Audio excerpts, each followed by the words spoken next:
This program is brought to you by GNRC Hospitals. Quality, value, trust.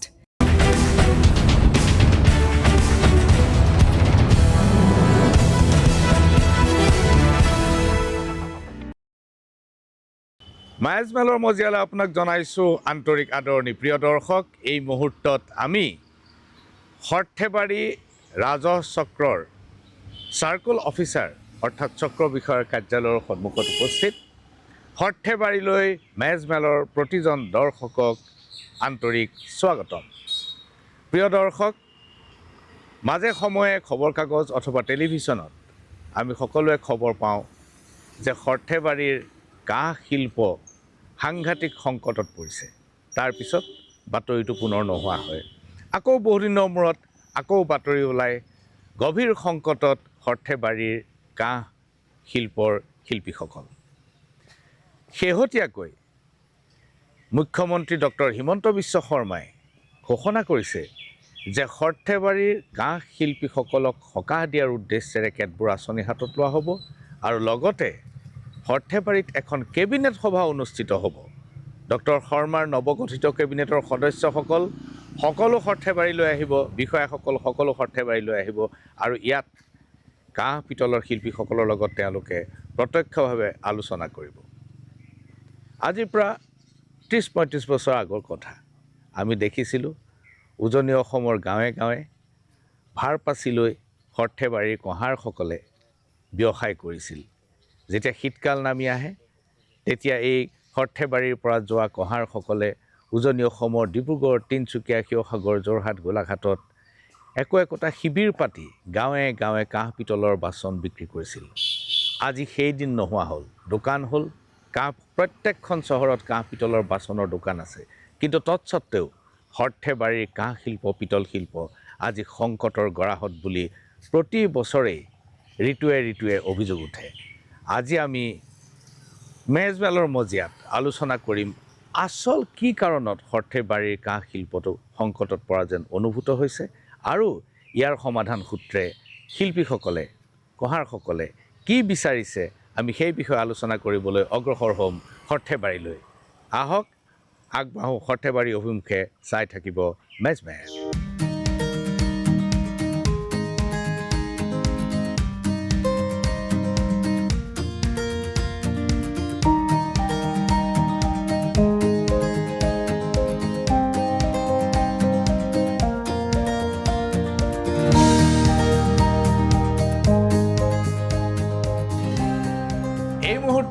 আমি উপস্থিত সৰ্থেবাৰীৰ এখন কাঁহ পিতলৰ দোকানত, সৰ্থেবাৰী চহৰত ডেকা মেটেল ষ্ট'ৰ। এই ডেকা মেটেল ষ্ট'ৰৰ এতিয়া বয়স হ'ল 35 বছৰ। বহুদিন ধৰি এই ব্যৱসায় চলাইছে, অৰ্থাৎ যোৱাটো শতিকাতে এই মেটেল ষ্ট'ৰৰ বিক্ৰী আৰম্ভ হৈছিল। মই ডেকা মেটেল ষ্ট'ৰত আমি লগ পাইছোঁ। আপোনাৰ নামটো? মোৰ নাম নবীন ডেকা। নবীন ডেকা, আপুনি আপোনাৰ দুখন ষ্ট'ৰ আছে নেকি? নাই, এখনেই। আচ্ছা, আমি শুনি আহিছোঁ ইমান দিন যে সৰ্থেবাৰীৰ কাঁহ শিল্প সাংঘাতিক ধৰণৰ সংকটত পৰিছে আৰু মুখ্যমন্ত্ৰী ডক্টৰ হিমন্ত বিশ্ব শৰ্মাই কৈছে যে ইয়াত এখন কেবিনেট সভা অনুষ্ঠিত হ'ব। ইয়াত এখন কেবিনেট হ'ব মন্ত্ৰীসকলৰ ছেপ্টেম্বৰ মাহত আৰু আপোনালোকৰ মন্ত্ৰীসকলৰ লগত আলোচনা কৰিব পাৰিব শিল্পীসকলে। আচলতে সংকটৰ চেহেৰাটো কি, সংকটৰ চৰিত্ৰটো কি? সংকটৰ চেহেৰা এক নম্বৰতে হ'ল আমাৰ এই যিটো আমাৰ কাঁহৰ মেটেল আছে, এই মেটেলটো দুষ্প্ৰাপ্য, মানে যিটো কেঁচা মালটো আমি পাব নোহোৱা হৈ গৈছে। আচ্ছা, আৰু যিটো আমি যদি কেঁচা সামগ্ৰী আমাৰ ইয়াতে প্ৰস্তুত কৰিব লওঁ, আমাৰ কপাৰ আৰু ৰাং এই দুটা বস্তু লগ লাগি আমাৰ কাঁহ শিল্পটোৰ কাঁহটোত বেল মেটেল উৎপাদন হয়। কিন্তু এই উৎপাদনটো হোৱাৰ কাৰণে আমি কামটো অলপ যেনি তেনি ক'ৰবাত বিচাৰি আমি সংগ্ৰহ কৰিলোঁ, কিন্তু আমি ৰাংটো বাহিৰৰ পৰা আনিব লাগে। আচ্ছা, আৰু যিকেইজন আমাৰ বাহিৰৰ ব্যৱসায়ী আছে, যিবিলাকে আমাক মেটেল যোগান ধৰে, তেখেতৰ লগত আমি যোগাযোগ কৰি আনিব লাগে ৰাংটো। আনাৰ লগে লগে ৰাংটোৰ দাম তেখেতসকলে আমাৰ সেই যিখিনি কাঁহটো আমি বনোৱাতে খৰচ হয় সেইখিনি লাভটো তেখেতে খাই লৈ আমি যেতিয়া ৰাংটো আনি আৰু কামটো লৈ আমি কাঁহ উৎপাদন কৰোঁ, তেতিয়া আমাৰ তাতে তেখেতসকলৰ কেঁচা সামগ্ৰী অনাত কৰি আমাৰ আৰু 100 টকা 200 টকা বেছি হৈ যায় বনলৈ। আচ্ছা, তাতকৈ তেওঁলোকৰ পৰা কেঁচা সামগ্ৰী অনাই ভাল। তাত কেঁচা সামগ্ৰী আনিলে আমাৰ বেছি লাভৱান। আচ্ছা, কেঁচা সামগ্ৰীৰ বজাৰখন কোনে নিয়ন্ত্ৰণ কৰে? কেঁচা সামগ্ৰী নিয়ন্ত্ৰণটো ইণ্টাৰনেশ্যনেল এনেটো কিছুমান ব্যৱসায়ী আছে বাহিৰৰ পৰা আনি হয়তো দিল্লী, বম্বে, কলকাতা সেইবিলাকত ব্যৱসায়ীৰ এটা লাইন আছে। সেই বেপাৰীবিলাকে আমাক আৰু যোগান ধৰে। আচ্ছা, আপোনালোকে গুৱাহাটীত আহি বস্তুখিনি গুৱাহাটীত আহি পায় নে ডাইৰেক্ট আপোনাৰ সৰ্থেবাৰীত? ডাইৰেক্টো আহে আৰু গুৱাহাটীক লগিনো আহে। আচ্ছা, আপোনাৰ এতিয়া আপোনাৰ কাঁহ শিল্পৰ যিবোৰ উৎপাদন, এই কাঁহৰ বাতি, কাঁহী বা কলহ, বঁটা, এইবিলাকৰ চাহিদা কমিছে নেকি অসমত? চাহিদা মানে দামৰ কাৰণে, অত্যাধিক দামৰ কাৰণে চাহিদা অলপ কমিছে, নকমা নহয়। কিন্তু চাহিদা হৈয়ে ৰহিব, সেইটো মই বহুত হেৰি কৰা নাই। কিন্তু এতিয়া বৰ্তমান ইমান বস্তুৰ দামৰ কাৰণে কিনিব কমি গৈছে। আগৰ দ্বিতীয় বিশ্বযুদ্ধৰ সময়ত মই কিতাপত পঢ়িছোঁ, তেতিয়া সৰ্থেবাৰীৰ কাঁহৰ বস্তু ম্যানমাৰ, থাইলেণ্ডত বিক্ৰী কৰিছিলে, অসমীয়া মানুহে বিক্ৰী কৰিছিলে। ভূটানত এতিয়াও বিক্ৰী হয়, ছিকিমত এতিয়াও বিক্ৰী হয়। গতিকে এই বস্তুবিলাকৰ চাহিদাটো সেইবিলাক জেগাৰ পৰা ডিমাণ্ডবিলাক আহি আছেনে নাই? সেইবিলাকৰ ডিমাণ্ড হ্ৰাস পাইছে, আছে কিন্তু হ্ৰাস পাইছে, আগৰ দৰে নাই। দামটো যিহেতু মেটেলটো বেছি পৰিৱৰ্তন, বহুত পৰিৱৰ্তন হৈ গ'ল। আনকি মোটামুটি 4-5 মাহতে 600-700 টকাৰ পাৰ কেজি বিক্ৰী হৈ গ'ল 1 কেজি মালত। সেই অনুপাতে তাহাৰৰ পৰিমাণটো যিমান লাগিছিল তাতছে কম আনে। আমাক এতিয়া যিমান উৎপাদন কৰোঁ, আমি এটা কোনো ৰকম চলি থকাৰ কাৰণে কিবা এটা উৎপাদন কৰোঁ, যিহেতু বিক্ৰীটো কম। নহয় ডাঙৰীয়া, ডেকা ডাঙৰীয়া, সোণৰ বিক্ৰী, সোণৰো দাম বাঢ়িছে। সোণৰ এই যোৱা 25 আৰু 26ৰ ভিতৰত সোণৰ দাম দুগুণ হ'ল। 600-700 নহয়, দুগুণ হ'ল। এতিয়া কথাটো হ'ল যে সোণৰ বস্তুটো চাহিদা কমা নাই, কিন্তু আপোনাৰ কাঁহৰ বস্তুৰ চাহিদা কমিছে বুলি আপুনি ভাবে? অকল দামৰ কাৰণে মানুহে নিকিনাকৈ আছেনে নে চাহিদাও কমি গৈছে? চাহিদা মই কমা বুলি বিশেষ ক'ব নোৱাৰোঁ, চাহিদাটো আছে। কিন্তু এই দামৰ কাৰণে অলপ কিছুমানে অলপ হ্ৰাস কৰি ফেলছে কিছুমান বস্তু। হয়তো কোনোবাই আমাৰ এতিয়া হ'লচেল আমি অলপ টাইপত কৰোঁ কিছুমান বস্তু। আমাৰ দোকানীবিলাকে আগতে 50 কেজি 40 কেজি এনেকৈ মাল নিছিল, তাত 10 কেজি 5 কেজি কৰি মাল লয়। সেইখিনি বিক্ৰী কৰে আৰু লৈ যায়, নহ'লে কাষ্টমাৰে বুজি নাপায় না, ইমান দাম বৃদ্ধি পালাক না। আৰু তাতে দ্বিতীয়তে আমাৰ বাহিৰা মালেৰে ভৰপূৰ, সেইটো ক'ব লাগিব। এইটো পিতলৰ একদম চেম কাঁহৰ নিচিনা উৎপাদন হৈ গৈছে। পিতলৰ কাঁহী, বাতি, বঁটা, বানবাতি, সেইবিলাকৰ কাৰণে ইয়াৰ চাহিদাটো অলপ কমি গৈছে। পাতল বস্তুটো, পাতল আৰু যেনে সেনেকৈ ফেচ দিব পাৰে, ধুনীয়া কৰি দিব পাৰে, মেচিনেদি প্ৰডাক্ট হয় সেইবিলাক পিতলৰবিলাক। সেইবিলাক একদম বহুত কম দামত প্ৰস্তুত হৈ যায়। সেইবিলাক মুৰাদাবাদৰ পৰা আহে। সেইবিলাক মুৰাদাবাদৰ পৰা আহে, বাহিৰৰ পৰা হয়, কলকাতাৰ পৰা হয়, কিছুমান বস্তু আহে। আহি তাৰে কিছুমান ফৰ্মা আহি ইয়াতে আমাৰ এই অঞ্চলত পৰে। এই অঞ্চলে আৰু ৰূপটো দি আমাৰ নিচিনা কৰি দিয়ে ধুনীয়া। কিছুমান ইয়ালৈ আহি যায়। আচ্ছা, আহি যায় আৰু ডাঙৰ প্ৰডাক্ট আৰু বেলেগকৈ এটা তাৰে ওপৰত পলিচ দি এটা আমাৰ নিচিনা কৰি দিলা। আচ্ছা, তেনেকুৱা কিবা আছে নেকি আপোনাৰ তাত? আমাৰতো আমি সেই 2 নম্বৰটো নকৰে। এইটোতো আপোনাৰ অৰিজিনেল হয়, অৰিজিনেল কাঁহ নহয় জানো? আচ্ছা, ইয়াৰ ওজন কিমান মান হ'ব পাৰে আন্দাজ? 400 গ্ৰাম। 400 গ্ৰাম। এতিয়া ইয়াৰ মাৰ্কেট প্ৰাইচ কিমান, বজাৰ দাম কিমান? প্ৰাইচ মোটামুটি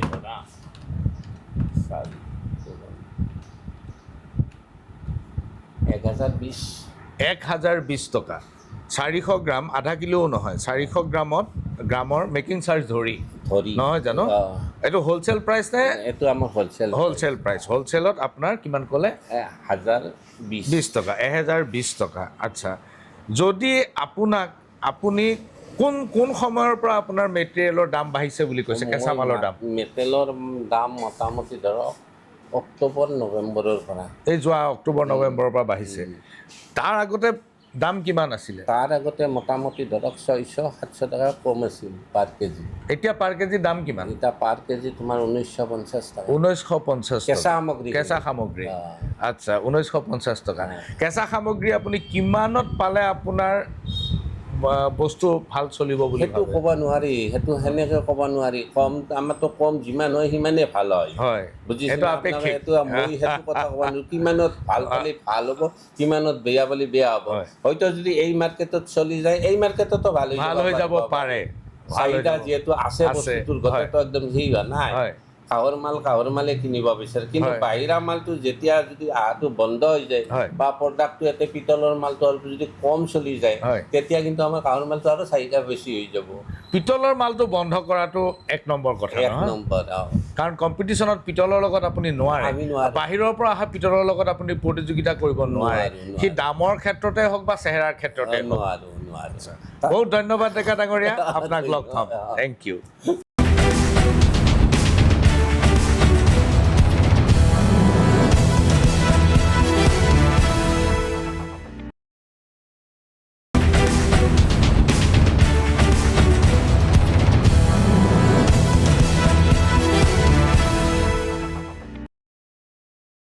পুনৰ ঘূৰি আহিছোঁ মেজমেলৰ মজিয়ালৈ, আৰু এই মুহূৰ্তত আমি উপস্থিত আছোঁ সৰ্থেবাৰীৰ এখন কঁহাৰশালত।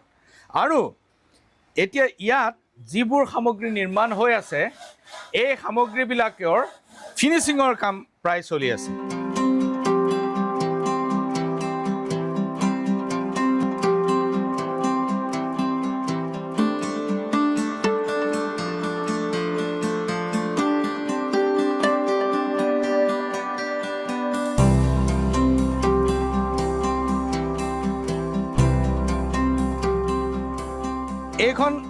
এইখন আপোনাৰ ডাঙৰ কাঁহী, এইখন দফলা কাঁহী। এইখন ক'ত বিক্ৰী হয় আপুনি জানেনে? বাহিৰত, অৰুণাচল। আৰু অৰুণাচলত বিক্ৰী হয় কাৰণে এইখন দফলা কাঁহী বুলি কয়। আচ্ছা, অৰুণাচলৰ পৰা অৰ্ডাৰ আহিছে এনেকুৱা। আচ্ছা, এইবিলাক দফলা কাঁহী। আচ্ছা, আপোনাৰ এখন এনেকুৱা কাঁহী নিৰ্মাণ কৰিবলৈ আপোনাক কিমান সময় লাগে? একদিনত লাগে। মানে ফিনিচিঙৰ কাম একদিন কৰে? একদিন লাগে। ফিনিচিঙৰ কামটো একদিন লাগে নহয় জানো? আচ্ছা, আপোনাৰ ফিনিচিং এইটো এতিয়া আপোনাৰ শেষ হ'বলৈ আৰু কিমান দেৰি আছে? অলপ দেৰি আছে। আচ্ছা, আপুনি ফিনিচিং হৈ গ'ল বুলি কেনেকৈ গম পায়? এইটো হ'ব আৰু পানী ধুলে হৈ গ'ল। পানীত ধুলে? পানী ধৰি গ'লে হৈ গ'ল, পলিচ হ'লে হৈ গ'ল। আচ্ছা, এইটো আপোনাৰ যে ফিনিচিং হ'ব, তাৰপিছত আকৌ আপুনি কিবা ইয়াত ফুল চুল আঁকিব নেকি? ইয়াতে নাকে। এই দফলা কাঁহীত নাকে? আচ্ছা, দফলা কাঁহীবোৰ এনেকুৱাই নহয় জানো? আচ্ছা। অঁ, আপুনি এখন কি নিৰ্মাণ কৰি আছে? তাল নিৰ্মাণ কৰি আছোঁ। এইখনক কি বুলি কয়? এইটো ভুটীয়া তাল বুলি কয়। ভুটীয়া তাল বুলি কয়, হয়। এইখন ভূটানলৈ যাব? এইটো ভূটান যাব, নেপাল যাব, চাইনা যাব? যাব। আচ্ছা। এতিয়া আপোনাৰ এখন এই ভুটীয়া তাল নিৰ্মাণ কৰোঁতে কিমান সময় লয়? এখন নকৰে, একেলগে আমি 7-10ৰকৈ দিওঁ, 14 হয় 2 জাপত। আচ্ছা, 2 জাপত 14খন হয়। একবাৰত 7-10ৰকৈ দিওঁ। আচ্ছা, 14 বাৰ 2 বাৰত। হয়, মানে 2খন কাঁহ লাগিব? 2খন হয় নহয়? আচ্ছা, এই গোটেই এটা 7 যোৰাৰ এটা লট আপুনি যদি নিৰ্মাণ কৰে কিমান সময় লাগে? সময় বেছি নালাগে, মোটামুটি 4 ঘণ্টামান লাগে আৰু এখনত? নহয়, গোটেইখিনিতে। গোটেই ফিনিচিঙৰ কাম 4 ঘণ্টাত আপোনাৰ ফিনিচিং হৈ যাব? আপুনি ফিনিচিং হ'ল বুলি কেনেকৈ গম পাব? এই ফিনিচিং হৈ গ'ল, এইবিলাক ফিনিচিং হৈ গ'ল? আচ্ছা। আৰু এইবিলাকৰ এতিয়া ইয়াৰ পৰা আপোনাৰ বেপাৰীয়ে লৈ যাব? ইয়াৰ পৰা আমাৰ মহাজন আছে, মহাজনে নিব। মালিক আছে ইয়াৰে মালিক আছে? মালিকক আমি দিম মালটো। আমাক ভাঙা কাঁহাটো মালিকে দিয়ে। আচ্ছা, সেইটো আমি তাতে গলাম। ক'ত গলাই? মই এইটো ইয়াতে আমি কোবাম ৰাতিপুৱা। আচ্ছা, প্ৰিয় দৰ্শক, যেতিয়া কেঁচা মালটোৰ অৱস্থাটো এই অৱস্থালৈ অনা হয়, অৰ্থাৎ ভগা কাঁহৰ পৰা এই অৱস্থালৈ তাক অনা হয়। কেমেৰা পাৰ্চনক মই কৈছোঁ যে ইয়াত এই অৱস্থাটো আপুনি দেখুৱাওক, যে মই আগতেও দেখুৱাইছোঁ যে এই অৱস্থালৈ অনা হয়। ইয়াৰ পিছত এই কাঁহীখনত, এই থালখনত তাক গলোৱা হয়। ইয়াৰ তলত এই গোটেই ব্যৱস্থাটোত। আচ্ছা, এইটো গলোৱা হয়। গলোৱাৰ পিছত ইয়াক ক'লৈ নিয়া হয়? ৰলিং মিলত লৈ যোৱা হয়। হয়, আচ্ছা, এইটো সোমাই দিব। অঁ ইয়াত সোমাই দিয়াৰ পিছত এইটো গলি যাব এইটো মেচিনেদি ঘূৰাই দিব, ঘূৰাই দিব এঙাৰ দিব, হয় তাৰপিছত জুইটো এটা নিৰ্দিষ্ট হিট লাগে সোমাই দিব, হয় যিমান কাহটো লাগে এইটো মেজাৰমেণ্ট আছে, এইটো আপোনাৰ 2 কিলো হ'লে 1300 বা 1400 কাহ সোমাই দিব, দি এইটো মানে থাল আছে যে ইয়াত ঢালি দিব, ঢালি দি এই বস্তুটো তেনেকুৱা হৈ যায়।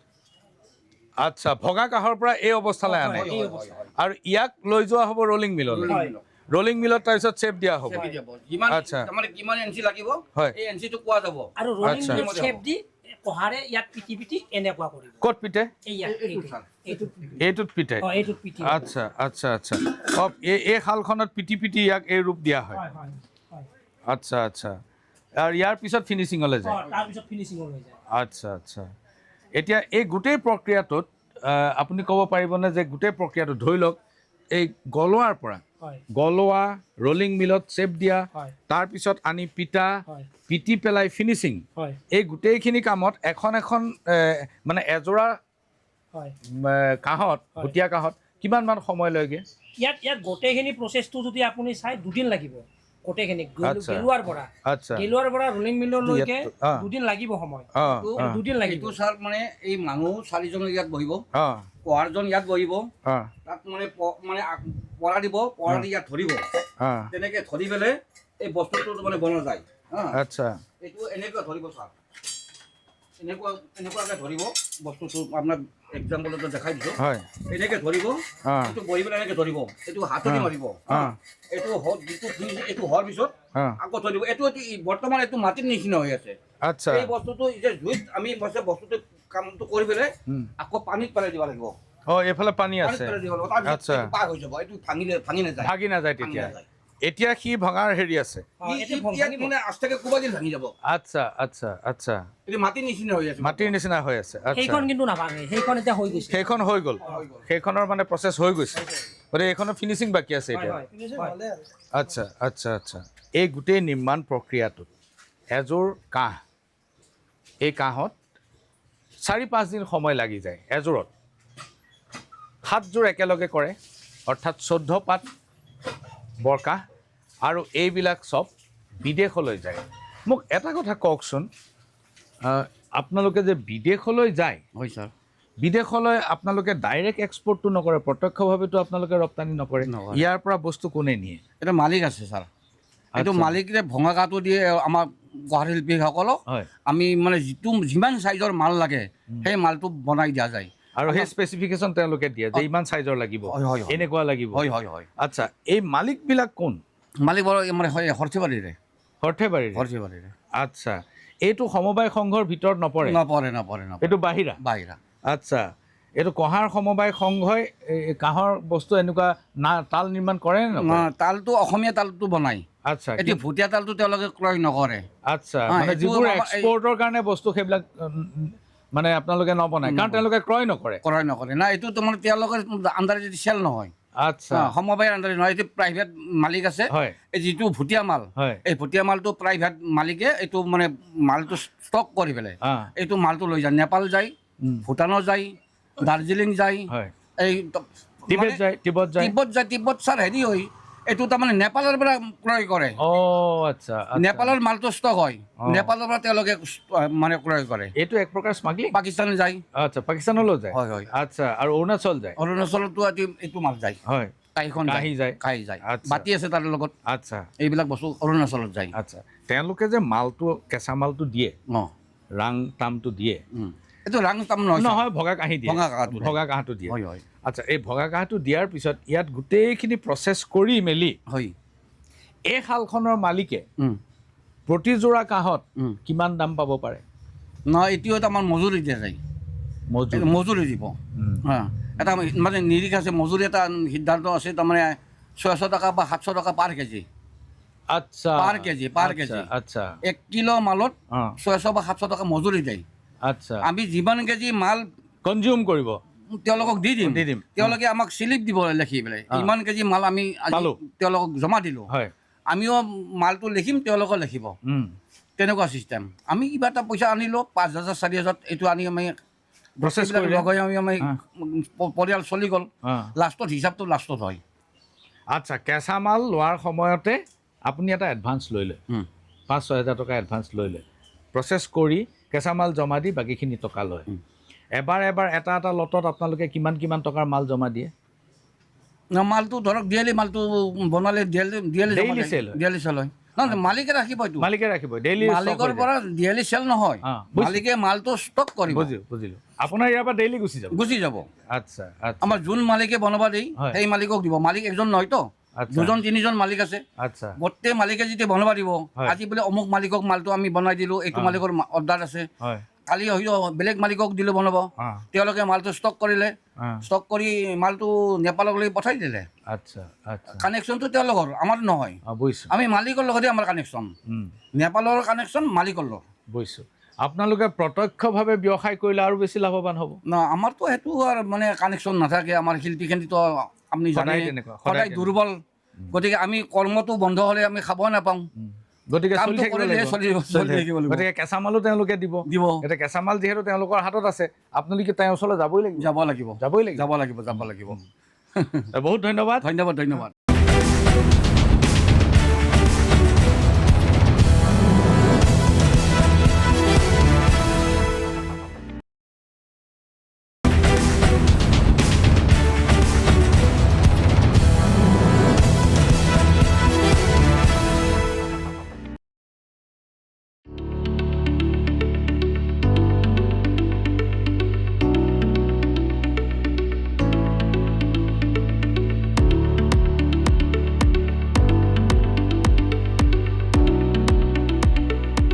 প্ৰিয় দৰ্শক এই মুহূৰ্তত আমি উপস্থিত অসমৰ কঁহাৰ শিল্পীসকলৰ এই কাঁহৰ শিল্পীসকলৰ মূল যিটো প্ৰধান কাৰ্যালয় অসম সমবায় কঁহাৰ সংঘৰ প্ৰধান কাৰ্যালয় তাত উপস্থিত আৰু এই কাৰ্যালয়টো আপোনালোক সকলোৱে জানে যে সৰ্থেবাৰী চহৰৰ মাজমজিয়াত ইয়াতে উপস্থিত আছে এই কাঁহ শিল্পৰ লগত জড়িত শিল্পী বিক্ৰেতা এইসকলৰ নেতৃত্বত যিসকল আছে তেওঁলোক উপস্থিত আছে মই এজনকৈ প্ৰশ্ন কৰিম সকলোকে আৰু এই শিল্পটোৰ যি সংকট সদায় অভিযোগ উঠি আহিছে এই সংকটটো উমান কৰাৰ চেষ্টা কৰিম আপোনাৰ নামটো হয় নমস্কাৰ মোৰ নাম শ্ৰী মুকুল ৰয় মই কাঁহ শিল্পী আৰু বাণিজ্য সমবায় সমিতিৰ প্ৰেচিডেণ্ট হওঁ আচ্ছা আপুনি এই শিল্পটোৰ লগত কিমান দিন ধৰি জড়িত মই 2000 চনৰ পৰাই জড়িত এতিয়া প্ৰায় 26 বছৰ হ'ল হয় 26 বছৰ আচ্ছা এই যে শিল্পটো এই যে কাঁহ শিল্প সাংঘাতিক সংকট আপুনিতো দুটা সংস্থাত আছে এটা বিক্ৰেতা আৰু ইফালে উৎপাদক আমি উৎপাদনকাৰী আচ্ছা এই সংকটটো কেনেকুৱা ধৰণৰ তাৰ চৰিত্ৰটো কেনেকুৱা ধৰণৰ সংকটটোতো ভীষণ জটিল এইয়ে যে এতিয়া ধৰক আমাৰ শিল্পীসকল যথেষ্ট অভাৱী আৰু সেইকাৰণে আমাৰ যিটো মেটেৰিয়েল কেঁচা সামগ্ৰী এই কেঁচা সামগ্ৰীটোৰ অতিকৈ জটিলতা আছে গতিকে আমি ভাবোঁ কেঁচা সামগ্ৰীখিনি অন্ততঃ চৰকাৰীভাৱে যদি আমাক সুলভ মূল্যত যোগান ধৰি আমাৰ শিল্পটোক মানে আগুৱাই নিয়াৰ প্ৰচেষ্টা হাতত লয় তেতিয়াহ'লে উপকৃত নিশ্চয় হ'ব এইটো হ'ল 1 নম্বৰ কেঁচা সামগ্ৰীৰ দাম বাঢ়িছে গতিকে আপোনালোকে সেইটো সেই দামত কিনি বস্তু বিক্ৰী কৰিলে বিশেষ লাভ নহয় 1 নম্বৰ কিন্তু কাঁহ পিতলৰ শিল্পটোৰ বা ইয়াৰ উৎপাদিত সামগ্ৰীসমূহৰ চাহিদা বজাৰত আছেনে নাই চাহিদা আছে চাহিদা নিশ্চয় আছে কিন্তু বৰ্তমান কথা হৈছে ইয়াত মানে আমাৰ যিটো থলুৱা কাঁহ শিল্প হাতে কৰা কাঁহ শিল্পৰ মানে সামগ্ৰী সেই সামগ্ৰীৰ সমান্তৰালভাৱে এতিয়া বিজতৰীয়া সামগ্ৰী আমাৰ মানে বজাৰখনত অলপ গ্ৰাস কৰিছে তাৰ বাবে আমাৰ চাহিদাটো মানে কিছু লাঘৱ হোৱা যেন হৈছে আচলতে এই বিজতৰীয়া সামগ্ৰীখিনি মেচিনত তৈয়াৰী বিভিন্ন পিতলৰে হওক বা অন্য ধাতুৰে হওক সেই সামগ্ৰীখিনিয়ে আমাৰ অলপ দুৰ্বলতা আনিছে বহুত ধন্যবাদ মই আপোনাৰ ওচৰলৈ পুনৰ অহাৰ চেষ্টা কৰিম আপোনাৰ নামটো মোৰ নাম শ্ৰী পৰীক্ষিত ডেকা আপোনাৰ কি কৰে আপুনি মই কঁহাৰ কামেই কৰোঁ আৰু আমাৰ ইয়াৰে মই ভাইচ প্ৰেচিডেণ্ট আচ্ছা তেখেতে দুটা কথা ক'লে যে এটা হ'ল যে কেঁচা মালৰ দাম বাঢ়িছে গতিকে কেঁচা মাল যদি সুলভ মূল্যত পায় তেতিয়াহ'লে ঠিক আছে দ্বিতীয় কথাটো হ'ল যে অসমৰ বাহিৰৰ পৰা পিতল বা অন্যান্য মেটেলৰ সামগ্ৰী ইয়াত সোমাইছে, গতিকে কাঁহে ইয়াৰ লগত প্ৰতিযোগিতা কৰাটো কঠিন হৈছে। ইয়াৰ আপুনি সমাধানৰ ৰাস্তাটো কেনেধৰণে বিচাৰি পায়? এতিয়া ইয়াৰ সমাধান কৰিব লগা হ'লে আমাৰ যিখিনি থলুৱা শিল্পীৰ উৎপাদন, যিখিনি আমাৰ হাতে কৰা বস্তু, এই হাতে কৰা বস্তুটো আমি এটা আমাৰ বস্তু হিচাপে আমি এটা চিম্বল ল'লি এতিয়া বাহিৰা মাৰ্কেটৰ বস্তুখিনি বিক্ৰী কৰিব পাৰিব নহয়। আৰু আমাৰ এটা যদি দিয়াই মাৰ্ক হওক বা হলমাৰ্কে হওক, আমাৰ যদি বস্তুটোত মাৰ্ক থাকে, তেতিয়া আমাৰ এই মালটো তাৰমানে বজাৰত মানে কাষ্টমাৰে ভাবিব যে এইটো প্ৰকৃত কাঁহ। গতিকে প্ৰকৃত কাঁহ হিচাপে আমি এটা চিম্বল ল'ব লাগিব। যিহেতুকে আমাৰ এতিয়া এনেকুৱা হৈছে বজাৰত মানে একচামে ধৰা ব্যৱসায় কৰিছে, তলটো পিতল দিছে, ওপৰটো কাঁহ দিছে, মাৰ্কেটত কম দামত বিক্ৰী কৰিছে। আমাৰ উৎপাদন হোৱা মালখিনি আমি সেই ৰেটৰ লগত আমি মিলাব নোৱাৰোঁ, আৰু গ্ৰাহকক সদায় কম ৰেটতে মাল লাগে। গতিকে এই যিটো আমাৰ 2 নম্বৰী বস্তুটো আছে, এইটো যদি কিবা এটা আমাক চৰকাৰে দেখুৱাই দিব পাৰে যে এইটো বস্তুটো এনেকুৱা এনেকুৱা, গতিকে থলুৱা বস্তুখিনিৰে বস্তুখিনি ল'ব লাগে, সেই তেতিয়াহে যদি আমি অলপ মানে আমাৰ এইখিনি আগবাঢ়িব পাৰিম। আৰু দ্বিতীয়তে হ'ল কি আমাৰ এই মাৰ্কেট মই জাৰ্মানৰ মানুহ মোৰ আহিছিল, জাৰ্মানৰ মানুহে মোক ডিজাইন দিছিল, তাতো মই জাৰ্মানকলৈকেও মই মাল পঠাইছে, আৰৱকলৈকেও মই ডিজাইন আহিছিল। প্ৰথম মই ডিজাইন ৱৰ্কশ্বপত কলাক্ষেত্ৰত কাম কৰিছোঁ, তাৰপিছত দিল্লীতো মই ডিজাইন ৱৰ্কশ্বপত কাম কৰিছোঁ। এতিয়া কথা হ'ল কি যে ডিজাইন ৱৰ্কশ্বপত যিখিনি আধুনিকৰণ বস্তু, সেই বস্তুখিনি আমি তৈয়াৰ কৰাত কঠিন, কাৰণ যিখিনি কষ্ট হ'ব সেইখিনি আমি নাপাওঁ, লেবাৰটো নাপাওঁ। এটা বস্তু বনাইলে হয়তো আমাৰ একদিনো লাগিব পাৰে, কিন্তু সেই বস্তুটো আমি মূল্য পাম হয়তো আমি কোৱা 1000 টকা, কিন্তু সেই 1000 টকাই দি আমাৰ বস্তু নোজোৰে বা নিমিলে। কিন্তু জাৰ্মানী বা আৰৱৰ পৰা যিবোৰ ডিজাইন আপোনাক দিছে, হয়, সেই ডিজাইনবোৰ আপুনি ফুটাই তুলিব পাৰিছেনে? পাৰিছে, হাতেৰে কৰি ফুটাই তুলিব পাৰিছে। কিন্তু গ্লাছৰ আহিছিলে।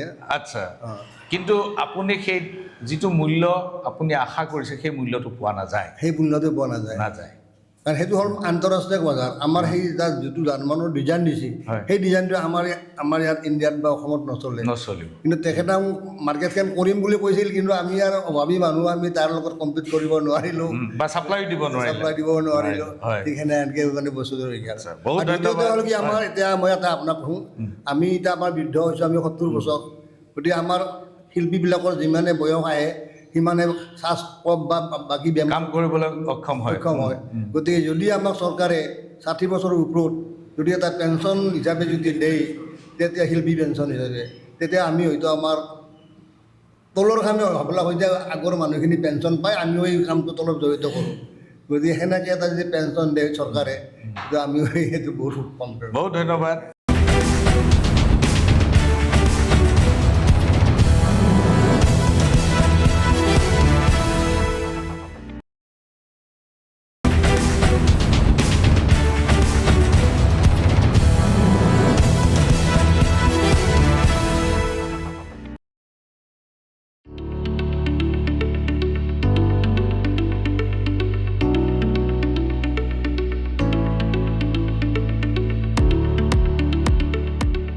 মোৰ নাম শ্ৰী দীনবন্ধু ডেকা।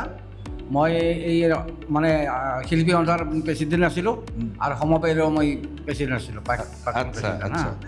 কেইবাটাও কথা আঙুলিয়াই দিছে। হয়। প্ৰথম কথাটো হ'ল যে কেঁচামালৰ অত্যাধিক দাম হয়। দ্বিতীয় হ'ল যে বাহিৰৰ পিতলৰ সামগ্ৰীৰ লগত কম্পিটিশ্যন কৰিব নোৱাৰা হৈছে। আৰু এটা কথা মই শুনিছোঁ, এই কথাটো কিমান দূৰ সঁচা, যে নতুনকৈ GST লগাৰ ফলত এটা অসুবিধা হৈছে। হয়। কেনেকুৱা ধৰণৰ অসুবিধা? অসুবিধা হৈছে মানে কি, আমাৰ মানে কেঁচামালৰ দামটো বহুত বাঢ়ি গৈছে। GST লগত মানে আপোনাৰ মজুৰি সহকাৰে যিটো মাৰ্কেটত মানে এই আমাৰ বৰ্তমান মানে নতুন কাঁহবিলাক যিটো হৈছে, বিক্ৰী কৰিব বিৰাট টান হৈ গৈছে। গোটেইকেইটা লগ লাগিলে তাৰমানে দামটো বহুত বাঢ়ি গৈছে। দাম বহুত বাঢ়ি গৈছে। গতিকে 2 নম্বৰে দামটোতো সোণৰো বাঢ়িছে। 25ত সোণৰ যিটো মূল্য আছিলে, 26 চনততো দুগুণ হ'ল, 1,54,000 হ'ল তোলা। কিন্তু সোণৰটোতো মানুহে কিনি আছে। কাঁহটোৰ কিয় হৈছে এই কথাটো হৈছে কি, আমাৰ এই 2 নম্বৰী মালবিলাক ওলাইছে, পিতলৰ কাঁহী বাতি ওলাইছে।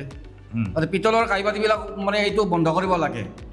আমাৰ যিটো হাতে বনোৱা যিটো কাঁহী বাতি হওক বা মানে তালে হওক বা বটাই হওক, এই বস্তুটো আমাৰ মাৰ্কেটত চলি থাকিলে হয়। কিন্তু 2 নম্বৰী মালটো ওলোৱাৰ কাৰণে আমাৰ এইটো ৰাস হৈছে। সমাধান সেইটোৱে হ'ব পাৰে নেকি আপোনাৰ মতে? কোনটো? এই যে 2 নম্বৰী মালটো যদি বন্ধ কৰি দিয়ে সমাধানটো হৈ যাব নেকি? সমাধান কিছু হ'লে হ'ব। পিতলৰ কাঁহী বাতিটো মানে বন্ধ কৰিব লাগিব, মেইন সেইটো লাগিবই। মহলতা বটল বস্তুটো আহিব, সেইটো বৰ বিশেষ সেইটো প্ৰভাৱ নপৰিব, সেইটো অকণমান হেৰি হ'ব, মানুহবিলাক জানেই এইটো মহলতা বটলৰ বস্তু।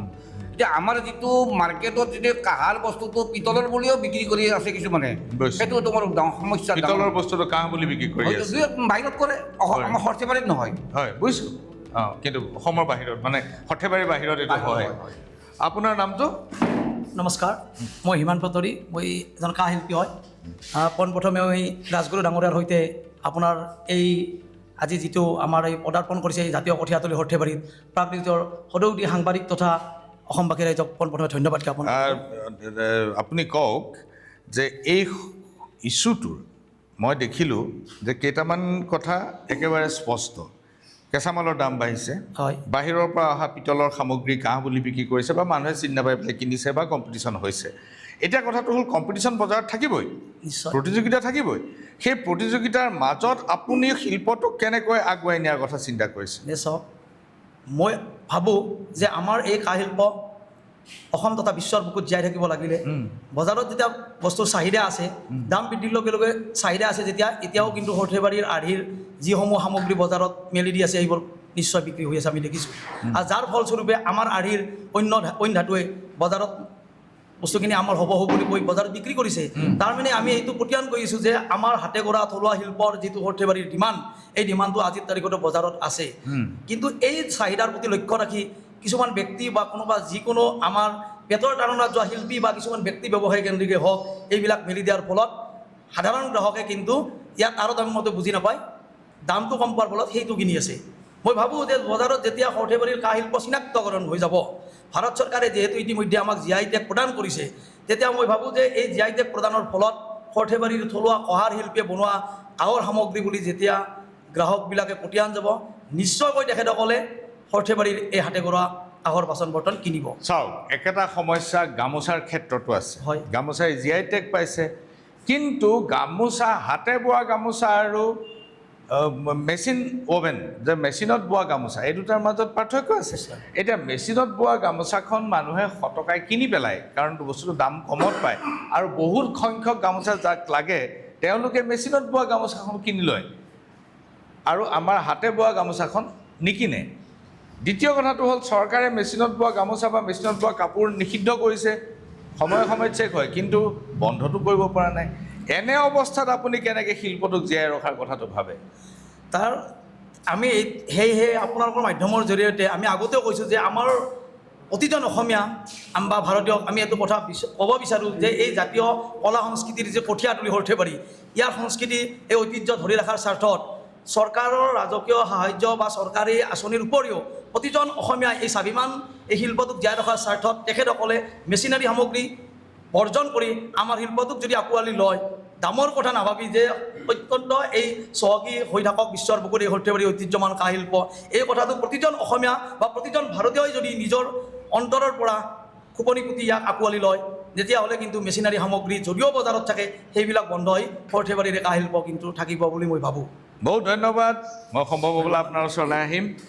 আপোনাৰ নামটো? হয়, নমস্কাৰ, মোৰ নাম ধনজিত ডেকা, মই কাঁহ শিল্পী আৰু বাণিজ্য সমবায় সমিতি লিমিটেডৰ মই ছেক্ৰেটাৰী হয়। আচ্ছা, কাঁহ শিল্পী আৰু বাণিজ্য সমবায় সমিতি লিমিটেডৰ আপুনি ছেক্ৰেটাৰী।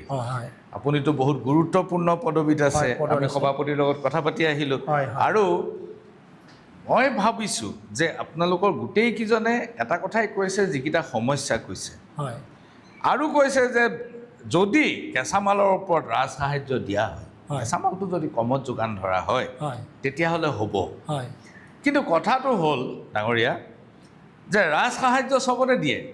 আজি সেই ডাঙৰ আমাৰ জাগিৰোডত ছেমি কণ্ডাক্টৰ হৈ আছে, তাতো 50% ৰাজ সাহায্য দিছে, সেইটো এটা প্ৰকল্প।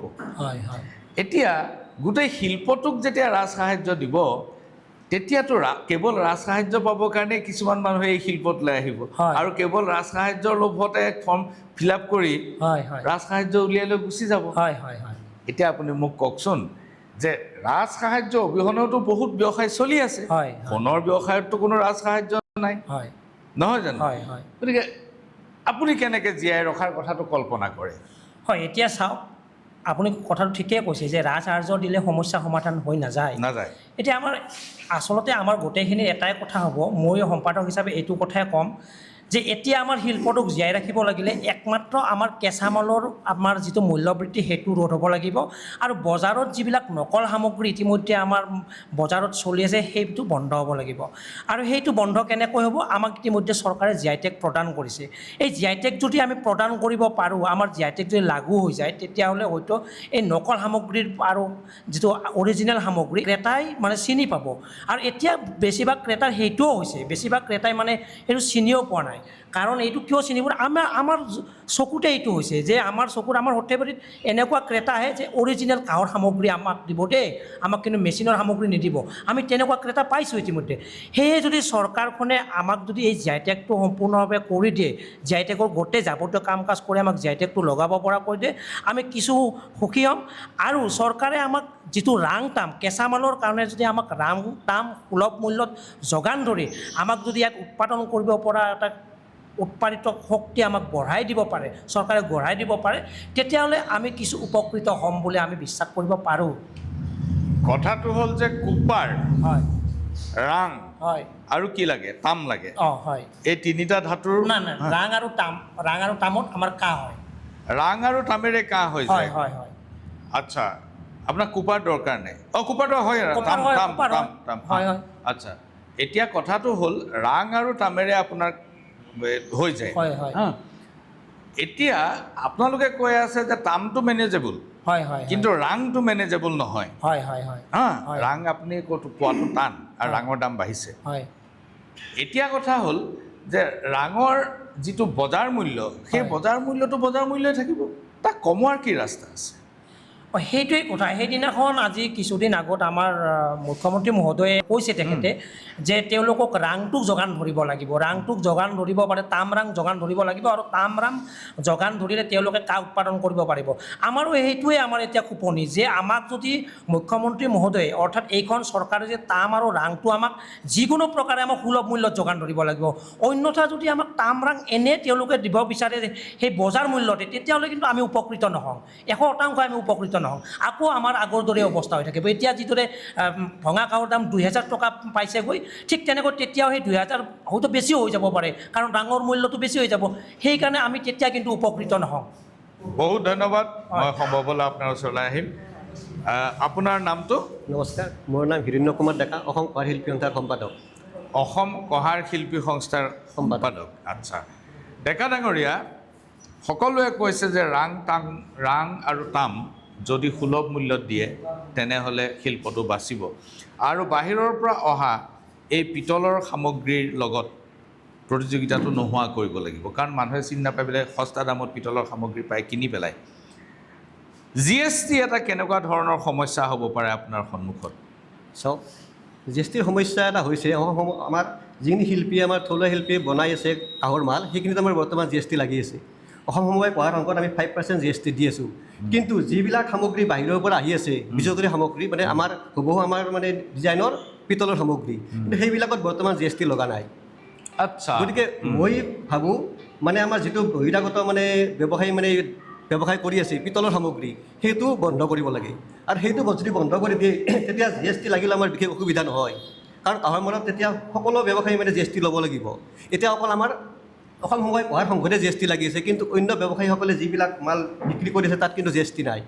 আমাৰ অসম সমবায় কঁহাৰ সংঘই 5%হে মাল বিক্ৰী কৰে, বাকী 95% কিছুমান মানে বেলেগ ব্যৱসায়ী মানে বিক্ৰী কৰে। কিন্তু এতিয়া আমি 5% সামগ্ৰীত GST ভৰি আছোঁ, কিন্তু 95% সামগ্ৰী যিবিলাক বাহিৰা ব্যৱসায় কৰি আছে সেইবিলাকত কিন্তু GST নাই। মানে যিবোৰ আচলতে কাঁহ নহয় সেইবিলাকত GST নাই, কিন্তু মই ভাবোঁ সেইবিলাকত 100% GST লগাব লাগে, তেতিয়া বাহিৰৰ পৰা মালটো অহা বন্ধ হ'ব। আমাৰ থলুৱা শিল্পীয়ে যিখিনি উৎপাদন কৰিব সেইখিনি বজাৰত বিক্ৰী কৰাৰ সহজ হ'ব। আৰু আমাৰ এতিয়া ধৰক আমাৰ মালটো উজনি অসমত বেছিকৈ চলে কাঁহৰ সামগ্ৰীটো, কিন্তু উজনি অসমৰ মানুহে কাঁহ কোনটো পিতল কোনটো ধৰিব নোৱাৰে, কাৰণ আমাৰ সৰ্থেবাৰী মানুহে ধৰিব নোৱাৰে, হুবহু হৈ যায় মালটো। গতিকে মই চৰকাৰক অনুৰোধ কৰিছোঁ আমাৰ নকল সামগ্ৰীটো যেন বন্ধ কৰাৰ পদক্ষেপ গ্ৰহণ কৰে। বহুত ধন্যবাদ ডেকা ডাঙৰীয়া।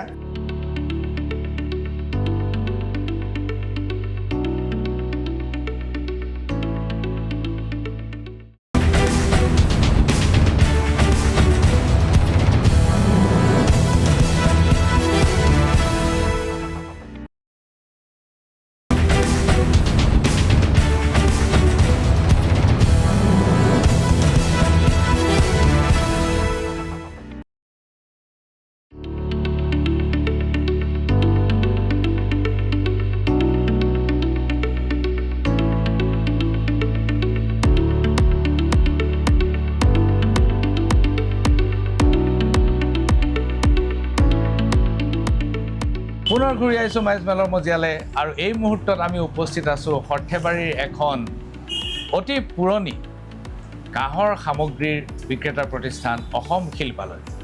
অসম শিল্পালয়ৰ স্বত্বাধিকাৰী নৱজিৎ তালুকদাৰ আমাৰ লগত উপস্থিত। তালুকদাৰ, ধন্যবাদ আমাক সময় দিয়াৰ বাবে। মই অলপ সময় আপোনাৰ কাঁহ শিল্পৰ ব্যৱসায়ীসকলৰ লগত, উৎপাদকসকলৰ লগত কথা পাতিছিলোঁ আৰু বিশেষকৈ শিল্পীসকলৰ লগত, কঁহাৰসকলৰ লগত।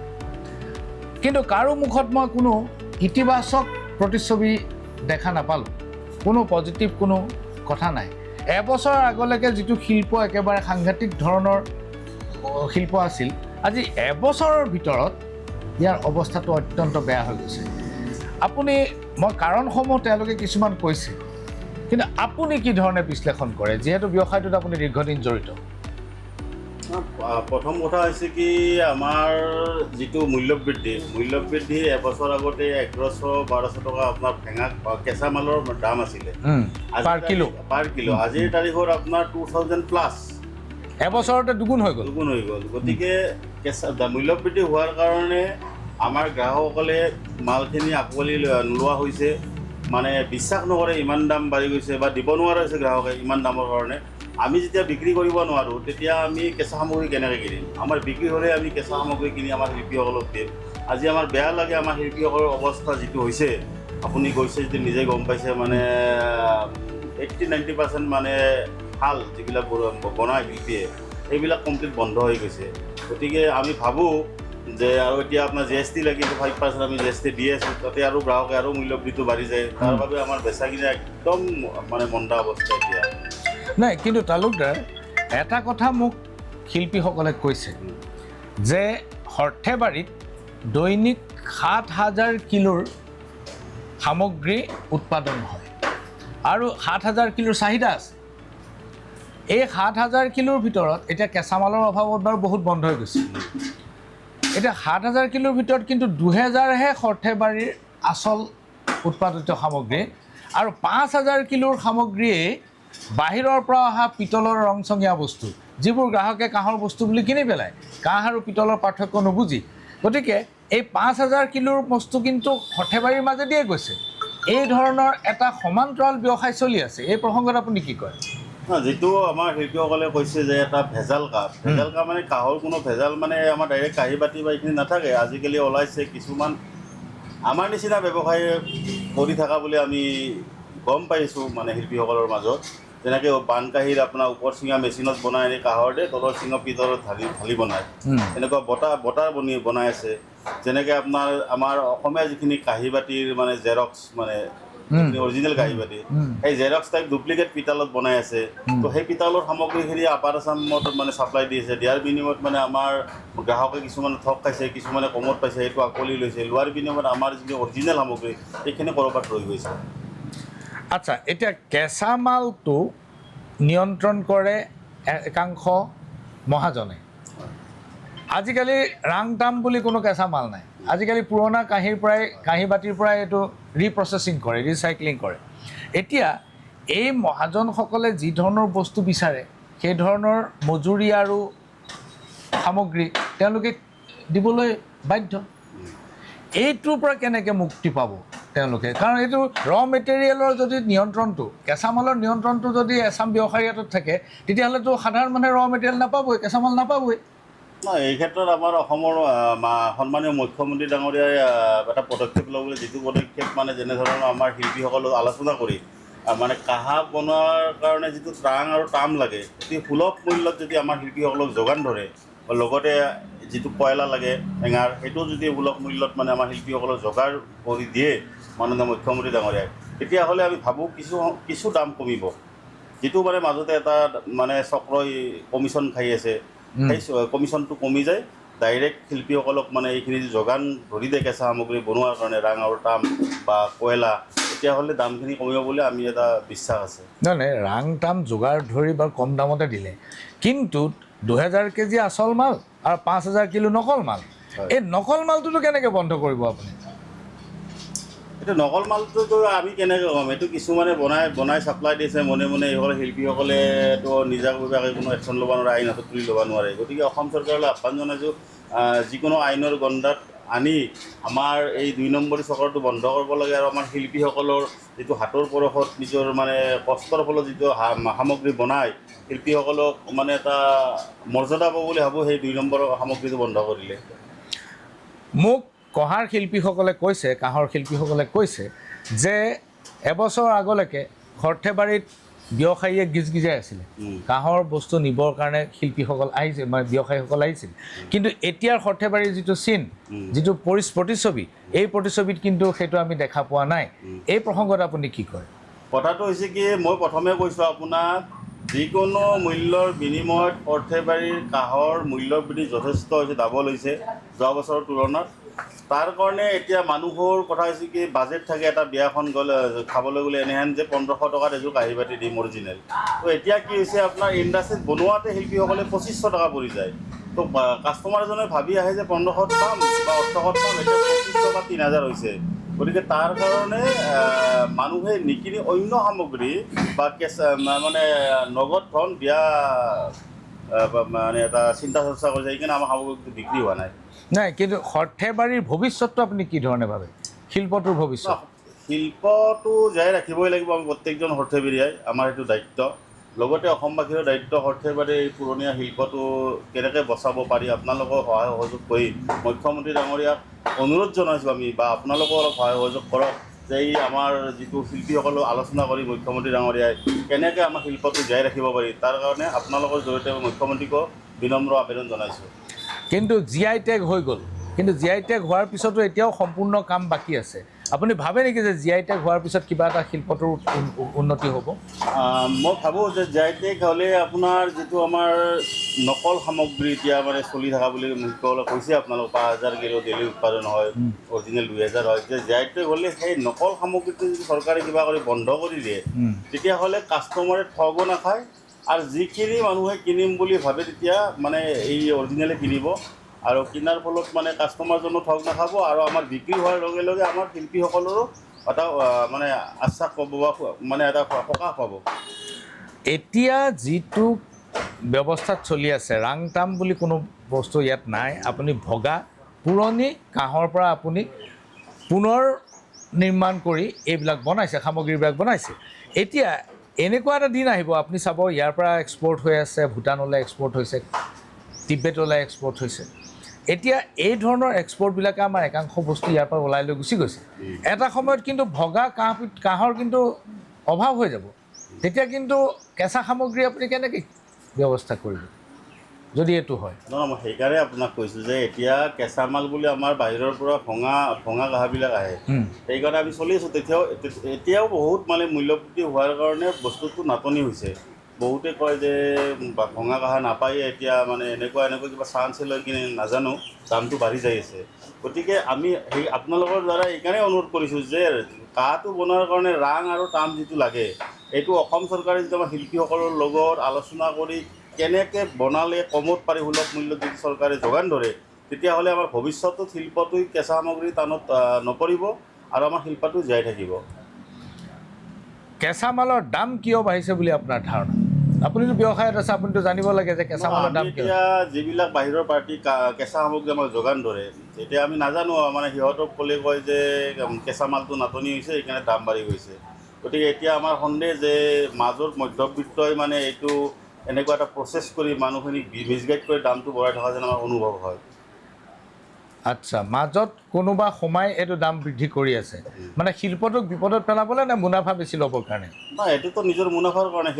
আমি দোকানীবিলাকে যদি সামগ্ৰীটো কিনিব নোৱাৰোঁ, কিনি যদি শিল্পীক দিব নোৱাৰোঁ, শিল্পীখিনিওতো আপোনাৰ কাম নকৰিলে চলিব নোৱাৰে। আৰু আমাৰো সামগ্ৰীটো আমি কমত কিনি আনিব নোৱাৰিলে আমি বিক্ৰী কৰিম কেনেকৈ? চ' বহুত ধন্যবাদ তালুকদাৰ ডাঙৰীয়া, আমাক এইখিনি সময় দিয়াৰ বাবে। নমস্কাৰ।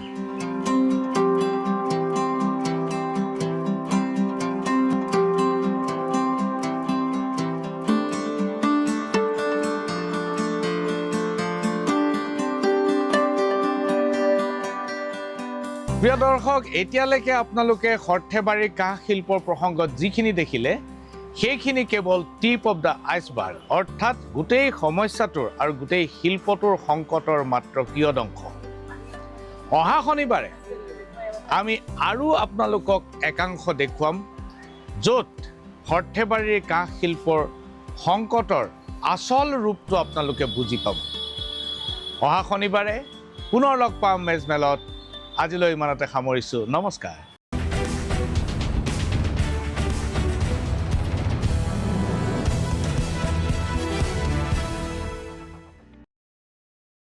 This program was brought to you by GNRC Hospitals. Quality, Value, Trust.